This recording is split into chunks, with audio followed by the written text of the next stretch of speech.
आप सभी सुनने वालों का आज की इस नई और बेहद दिलचस्प गहन चर्चा में बहुत बहुत स्वागत है। जी बिल्कुल, सभी का स्वागत है।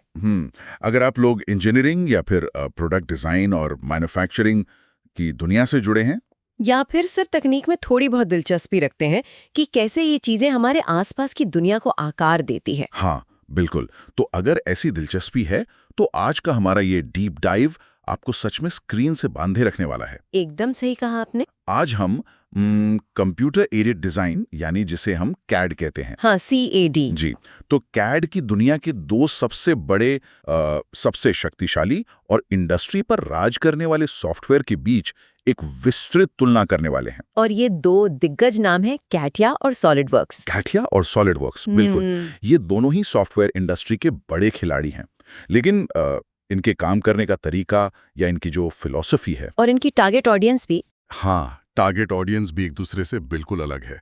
पर चर्चा में गहराई तक जाने से पहले मैं अपने सभी सुनने वालों के साथ एक बहुत ही रोचक तथ्य साझा करना चाहता हूँ। वो आहा मोमेंट, राइट। बिल्कुल, एक ऐसा आहा मोमेंट जिसे सुनकर शायद आप सभी हैरान रह जाएं।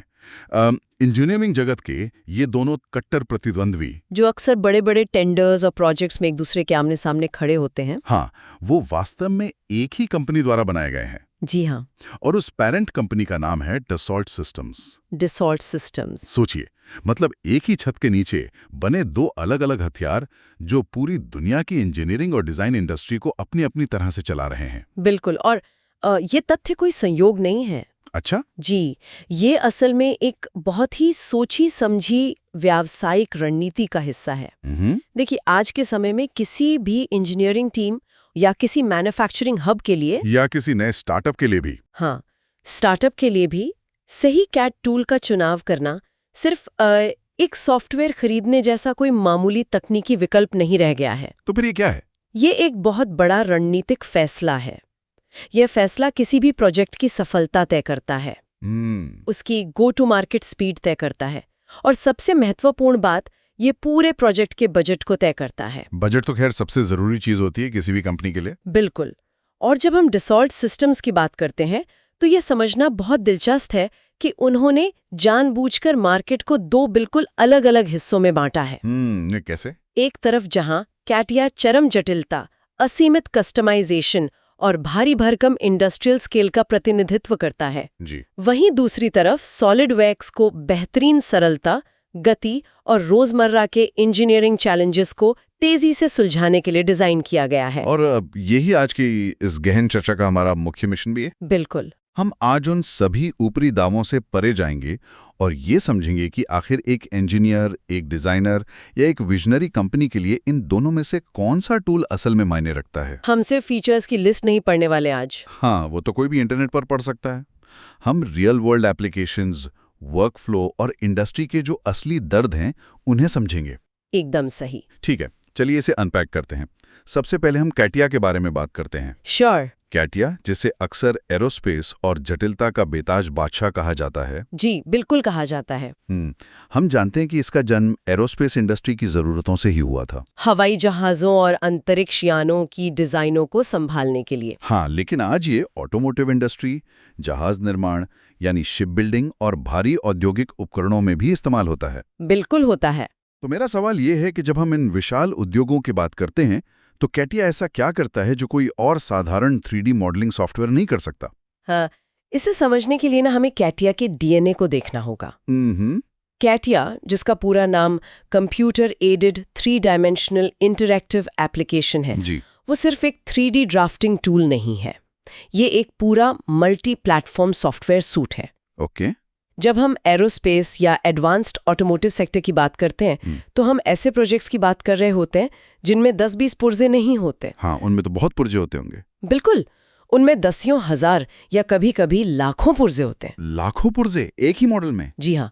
और कैटिया की सबसे बड़ी खूबी या कहें इसकी जो सुपर पावर है वो इसकी कॉम्प्लेक्स सरफेस मॉडलिंग क्षमता में छुपी है। Complex surface modelling? हाँ, सरफेस मॉडलिंग का मतलब सिर्फ एक 3D आकार बनाना नहीं है। तो फिर क्या है? इसका मतलब है उस वस्तु के बाहरी सतह के हर एक माइक्रो कर्व को गणितीय रूप से बिल्कुल सटीक बनाना। लेकिन मैं आपको एक पल के लिए रोकना चाहूंगा। जी बताइए। सरफेस मॉडलिंग तो आजकल बहुत सारे सॉफ्टवेयर कर लेते हैं, है ना? हाँ, करते हैं। तो फिर कैटिया को ही बादशाह क्यों कहा जाता है? इसमें ऐसा क्या खास है जो इसे एरोडायनेमिक्स के लिए इतना जरूरी बना देता है? बहुत ही बढ़िया सवाल है आपका। देखिए, बेसिक सरफेस मॉडलिंग और क्लास ए सरफेसिंग में बहुत बड़ा अंतर होता है। क्लास ए सरफेसिंग? हाँ, जब आप एक कमर्शियल एयरलाइनर या मान लीजिए एक फॉर्मूला 1 रेसिंग कार डिजाइन कर रहे होते हैं, तो एस्थेटिक्स यानी दिखावट और एरोडायनेमिक्स यानी हवा का बहाव, इन दोनों का एक परफेक्ट बैलेंस चाहिए होता है। बिल्कुल, हवा का बहाव तो बहुत जरूरी है स्पीड के लिए। एकदम। कार के बॉनेट या विमान के विंग्स पर 1 मिलीमीटर के 1000वें हिस्से का बदलाव भी ना हवा के घर्षण को बदल सकता है। बाप रे, 1 मिलीमीटर का 1000वां हिस्सा? जी, और इस ड्रैग या घर्षण के बदलने से ईंधन की खपत और स्पीड पर भारी असर पड़ता है। समझ रहा हूँ। कैटिया का गणितीय इंजन इतना शक्तिशाली है कि वो इंजीनियरों को एक डिजिटल क्ले की तरह काम करने की आजादी देता है। डिजिटल क्ले, जैसे मूर्तिकार मिट्टी से मूर्ति बनाते हैं। बिल्कुल वैसा ही। इंजीनियर सतहों को मूर्तिकार की तरह गढ़ सकते हैं। वाह। और साथ ही कैटिया ये सुनिश्चित करता है कि वे सतहें एरोडायनामिक सिमुलेशन में बिल्कुल परफेक्ट उतरें।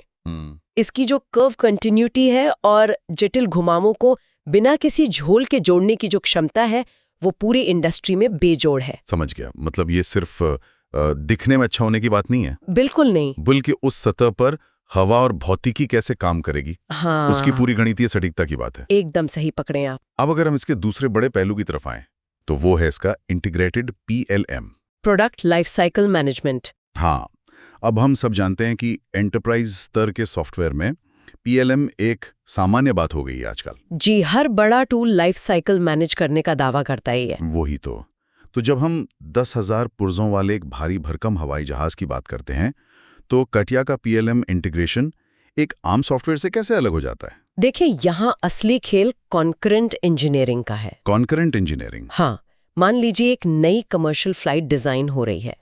इस बड़े प्रोजेक्ट पर दुनिया भर में फैली हुई दर्जनों अलग अलग टीमें एक साथ काम कर रही हैं। एक टीम जर्मनी में है जो इंजन डिजाइन कर रही है, दूसरी फ्रांस में हवाई जहाज का मुख्य ढांचा यानी फ्यूजलाज बना रही है, और मान लीजिए तीसरी टीम भारत में है जो कैबिन के अंदर की इलेक्ट्रिकल वायरिंग का रूट तय कर रही है। तो ये सब अलग अलग देशों में बैठकर एक ही जहाज पर काम कर रहे हैं? बिल्कुल। अब अगर ये टीमें अलग अलग काम कर रही हैं, तो बहुत मुमकिन है कि जर्मनी वाली टीम का इंजन फ्रांस वाली टीम के ढांचे में फिट ही ना बैठे। हाँ, ये तो बहुत बड़ी समस्या हो जाएगी, करोड़ों का नुकसान हो सकता है। बिल्कुल। यहीं पर कैटिया का इंटीग्रेटेड PLM डेटा का एक सिंगल सोर्स ऑफ ट्रूथ बनाता है। Single source of truth? इसका मतलब है कि अगर कोई एक इंजीनियर अपने मॉडल में एक छोटा सा बोल्ट भी खिसकाता है, हाँ, तो हजारों किलोमीटर दूर बैठे दूसरे इंजीनियर को तुरंत पता चल जाएगा कि उसका डिजाइन इससे प्रभावित हो सकता है। बिल्कुल।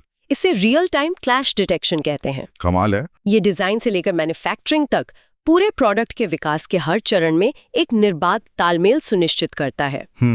इसके अलावा कैटिया में एडवांस सिमुलेशन और API के जरिए कस्टमाइजेशन की भी असीमित ताकत है। API यानी एप्लीकेशन प्रोग्रामिंग इंटरफेस। जी, जब आप एक सबमरीन या एक एयरक्राफ्ट कैरियर बना रहे हैं, तो आप स्टैंडर्ड टूल्स पर निर्भर नहीं रह सकते। जाहिर सी बात है। बड़ी कंपनियां कैटिया की API का इस्तेमाल करके अपने खुद के कस्टम स्क्रिप्ट्स और टूल्स बनाती हैं, जो उनके काम को आसान बनाते होंगे। हाँ, जो उनके विशिष्ट वर्कफ्लो के हिसाब से डिजाइन प्रोसेस को पूरी तरह से ऑटोमेट कर देते हैं। ये सब सुनकर तो लगता है कि कैटिया अपने आप में एक अलग ही ब्रह्मांड है ही। लेकिन अगर मैं कंपनी के CTO या एक इंजीनियरिंग हेड के नजरिए से सोचूं, तो मुझे यहाँ एक बहुत बड़ा रेड फ्लैग दिखता है। क्या? अगर ये सॉफ्टवेयर इतनी सारी कस्टमाइजेशन, इतने एडवांस सिमुलेशंस और इतनी सटीकता के साथ आता है, तो इसे सीखना और अपनी टीम पर लागू करना तो एक दुस्वप्न जैसा होगा। एक नाइटमेयर? हाँ। क्या इसकी लर्निंग कर्व और लागत इसकी सबसे बड़ी कमजोरी नहीं है? आप बिल्कुल सही कह रहे हैं। और यही कैटिया का द कैच है। The catch? जी, इसकी असीमित क्षमताएं और इसका भारी भरकम आर्किटेक्चर एक बहुत बड़ी कीमत वसूलते हैं, और ये कीमत सिर्फ पैसों में नहीं होती। तो और किस में होती है? समय और संसाधनों में भी। कैटिया का यूजर इंटरफेस काफी जटिल और कई लोगों को पुराना भी लग सकता है।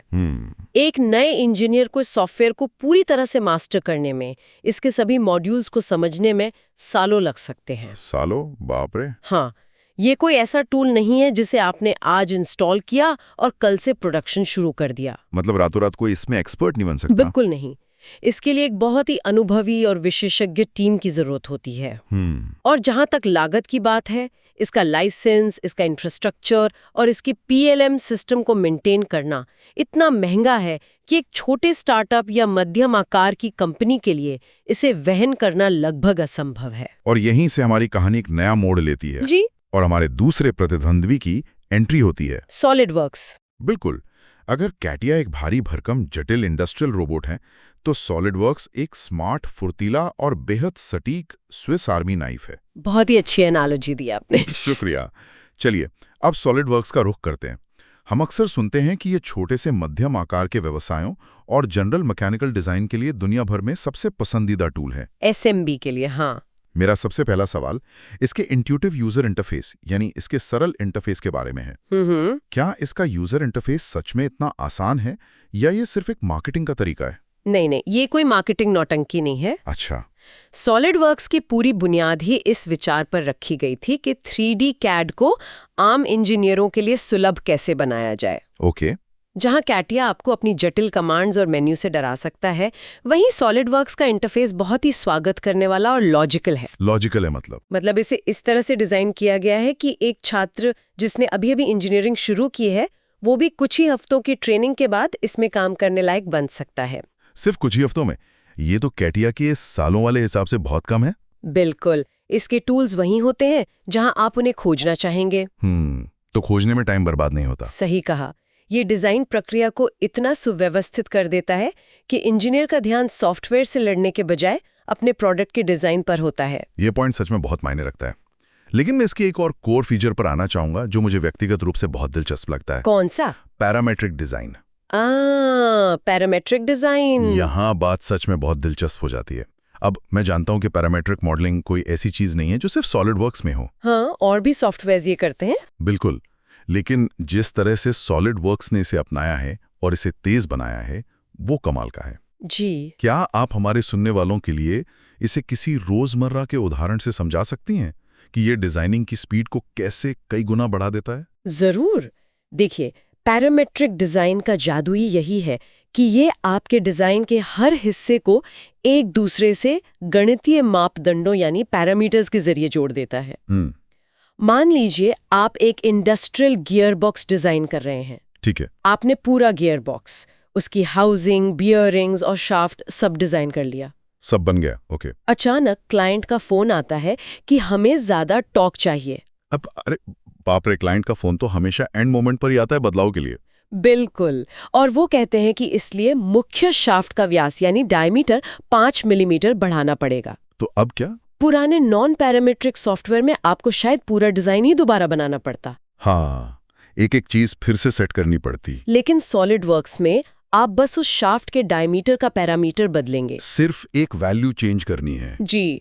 और जादू देखिए, चूंकि सब कुछ लिंक्ड है, शाफ्ट के बड़े होते ही गियर का छेद अपने आप बड़ा हो जाएगा। वाओ! बियरिंग का साइज एडजस्ट हो जाएगा और बाहरी हाउसिंग भी उसी अनुपात में बदल जाएगी। ये तो सच में समय बचाने का एक बहुत बड़ा हथियार है, खासकर कंज्यूमर इलेक्ट्रॉनिक्स या घरेलू उपकरणों की इंडस्ट्री में, जहां हर महीने एक नया मॉडल लॉन्च करना होता है। बिल्कुल। लेकिन मुझे यहाँ थोड़ा असहमति जताने दीजिए, या यूं कहें कि एक सवाल उठाने दीजिए। बिल्कुल, पूछिए। आपने कहा कि सॉलिडवर्क्स में इंटीग्रेटेड सिमुलेशन भी होता है। हाँ, होता है। अब अगर हम एक मशीन का पार्ट बना रहे हैं तो हमें ये भी जानना होगा कि वो टूटेगा या नहीं। जी।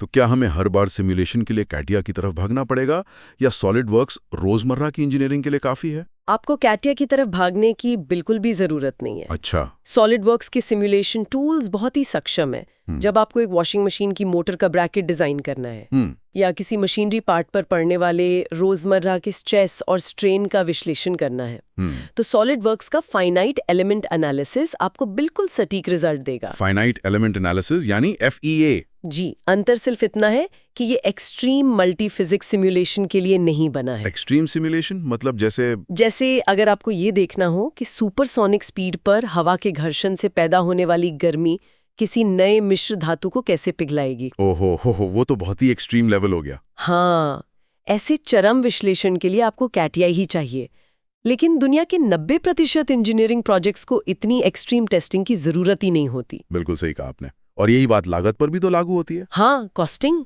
हमारे स्रोत साफ बताते हैं कि सॉलिडवर्क्स बहुत ही किफायती है। इसकी लाइसेंसिंग फीस कैटिया की तुलना में बहुत कम है। बहुत कम है। यही कारण है कि ये मशीनरी, कंज्यूमर प्रोडक्ट्स और इलेक्ट्रॉनिक्स इंडस्ट्री में इतना हावी है। जी। इन उद्योगों में आपको महीनों तक एक ही पुर्जे के एरोडायनेमिक्स पर रिसर्च नहीं करनी होती। आपको बस एक प्रोडक्ट सोचना है, उसका 3D मॉडल बनाना है, प्रोटोटाइप प्रिंट करना है और उसे जल्द से जल्द मार्केट में उतारना है। क्योंकि गो टू मार्केट स्पीड ही यहाँ सब कुछ है। एकदम सटीक विश्लेषण किया आपने। और इसी गति और सरलता ने सॉलिडवर्क्स को दुनिया भर के स्टार्टअप्स और SMBs की पहली पसंद बना दिया है। इसके लिए आपको किसी विशेष और महंगे सर्वर इंफ्रास्ट्रक्चर की भी जरूरत नहीं होती। ये एक अच्छे वर्कस्टेशन PC पर भी बेहतरीन परफॉर्मेंस देता है। तो इस सब का असल में क्या मतलब है? अब जब हमने दोनों महारथियों की ताकत और कमजोरियों को समझ लिया है, तो समय आ गया है द अल्टीमेट शोडाउन, यानी आमने सामने की टक्कर का। चलिए करते हैं। चलिए कुछ वास्तविक दुनिया के परिदृश्यों पर बात करते हैं। जी। मान लीजिए हमारी एक कंपनी है जो कस्टम रेसिंग ड्रोन्स बनाती है। ठीक है, ड्रोन कंपनी। हमारी टीम में 15 इंजीनियर हैं। हमें बेहतरीन एरोडायनामिक्स भी चाहिए क्योंकि ड्रोन को हवा चीरकर उड़ना है। बिल्कुल। लेकिन चूंकि हम एक स्टार्टअप हैं, तो हमारा बजट बहुत सीमित है और हमें 8 महीने के अंदर प्रोडक्ट लॉन्च करना है। इस ग्रे एरिया में हम क्या चुनेंगे? ये एक बहुत ही शानदार और व्यावहारिक परिदृश्य दिया है आपने। देखिए, कागज पर एरोडायनामिक्स सुनकर कोई भी कहेगा कि आपको कैटिया चाहिए। हाँ, क्योंकि कैटिया एरोडायनामिक्स का बादशाह है। बिल्कुल। लेकिन जब आप 15 लोगों की टीम, सीमित बजट और 8 महीने की डेडलाइन जैसे फैक्टर्स डालते हैं ना, जी, तो कैटिया तुरंत रेस से बाहर हो जाता है। बाहर हो जाता है। क्यों? क्योंकि 8 महीने में तो आपकी टीम शायद कैटिया का इंटरफेस ही समझ रही होगी। ओह हाँ, उसकी लर्निंग कर्व। और आपका सारा बजट तो सॉफ्टवेयर के लाइसेंस में ही खत्म हो जाएगा। ये बात भी है। ऐसे परिदृश्य में आप बिना सोचे सॉलिडवर्क्स चुनेंगे। लेकिन क्या सॉलिडवर्क्स उन रेसिंग ड्रोन्स की सरफेस मॉडलिंग ठीक से कर पाएगा? हमने तो अभी बात की थी कि क्लासेस सरफेसिंग में कैटिया का कोई मुकाबला नहीं है। क्या हमें यहाँ समझौता करना पड़ेगा? थोड़ा बहुत, हाँ। ये सच है कि सरफेस मॉडलिंग में कैटिया बेजोड़ है, लेकिन इसका मतलब ये बिल्कुल नहीं है कि सॉलिडवर्क्स में सरफेस मॉडलिंग होती ही नहीं है। अच्छा, होती है उसमें भी? जी, पिछले कुछ सालों में सॉलिडवर्क्स में अपने सरफेसिंग टूल्स को काफी अपग्रेड किया है। ओके। एक रेसिंग ड्रोन के लिए जो एरोडायनामिक्स चाहिए, वो सॉलिडवर्क्स के सरफेसिंग और सिमुलेशन टूल्स के जरिए बहुत ही आसानी से और तेजी से हासिल किए जा सकते हैं। इस स्थिति में गो टू मार्केट स्पीड और बजट की जीत होगी और सॉलिडवर्क्स आपका सबसे अच्छा साथी साबित होगा। ये तुलना बहुत ही स्पष्ट है। और अगर हम प्रोजेक्ट के आकार की बात करें, तो ये भी एक बहुत बड़ा फैक्टर है। बहुत बड़ा फैक्टर है। अगर मैं फोर्ड या बोइंग जैसी कंपनी चला रहा हूँ, जहाँ एक कार या जहाज में लाखों पुर्जे हैं, जी, क्या इंटीग्रेटेड PLM और लार्ज स्केल असेंबली मैनेजमेंट चाहिए? क्योंकि वहाँ एक भी गलती की कीमत करोड़ों डॉलर हो सकती है। बिल्कुल। लेकिन अगर मैं स्मार्ट होम डिवाइसेस बना रहा हूँ, जहाँ एक डिवाइस में 50 पुर्जे हैं, तो सॉलिडवर्क्स का असेंबली मैनेजमेंट मेरे लिए काफी से भी ज्यादा है। बिल्कुल। यहाँ जो बात सबसे आकर्षक है वो ये है कि अगर हम इसे बड़ी तस्वीर से जोड़कर देखें, तो आप इसे इस तरह से समझ सकते हैं कि एक तरफ आपके पास कैटिया है, जिससे आप एक पूरा कमर्शियल एयरलाइनर डिजाइन कर सकते हैं। पूरा का पूरा एयरलाइनर? हाँ, उसके विंग्स की कर्व से लेकर अंदर की कॉम्प्लेक्स वायरिंग और इंजन के बारीक टर्बाइन तक। बाप रे, ये एक पूरा शहर बसाने जैसा है। और दूसरी तरफ आपके पास सॉलिडवर्क्स है, जिससे आप उसी हवाई जहाज के अंदर लगने वाली एक लग्जरी पैसेंजर सीट, हाँ, उसकी फोल्डिंग ट्रे का मैकेनिज्म या एंटरटेनमेंट स्क्रीन की प्लास्टिक हाउसिंग तेजी से और बहुत ही कुशलता के साथ डिजाइन कर सकते हैं। कमाल है। दोनों टूल्स अपने अपने डोमेन में चैंपियन है। क्या बात है। ये एनालॉजी चीजों को बिल्कुल साफ कर देती है।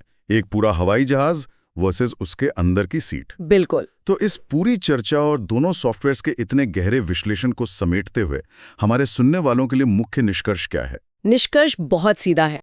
ये कोई आईफोन और एंड्रॉइड की बहस नहीं है। एकदम सही। ये पूरी तरह से इस बात पर निर्भर करता है कि आपके सामने इंजीनियरिंग की चुनौती क्या है, आपकी कंपनी का आकार क्या है, आपकी गो टू मार्केट स्ट्रेटेजी क्या है, और आपका बजट आपको किस स्तर की जटिलता को वहन करने की इजाजत देता है। बिल्कुल सही कहा आपने। एक इंजीनियर या एक टेक लीडर के रूप में आपको सॉफ्टवेयर के नाम पर नहीं बल्कि अपनी जरूरत पर फोकस करना चाहिए। जी। अगर extreme precision, large scale collaboration और असीमित कस्टमाइजेशन आपकी जरूरत है, तो कैटिया चुनें। और अगर speed, efficiency, easy learning curve और बजट आपकी प्राथमिकता है तो सॉलिडवर्क्स आपका सही चुनाव है। इस शानदार और विस्तृत विश्लेषण के लिए आपका बहुत बहुत धन्यवाद। मुझे भी बहुत मजा आया इस चर्चा में। लेकिन चर्चा को खत्म करने से पहले मैं चाहता हूं कि हम सब एक अंतिम विचार पर गौर करें, एक ऐसा सवाल जो भविष्य की ओर इशारा करता है। हाँ, और ये एक बहुत ही महत्वपूर्ण सवाल खड़ा करता है। क्या सवाल है वो? जरा इस पर विचार कीजिए। आज डसॉल्ट सिस्टम्स इंजीनियरिंग जगत के दो बिल्कुल अलग छोरों को मेंटेन कर रही है।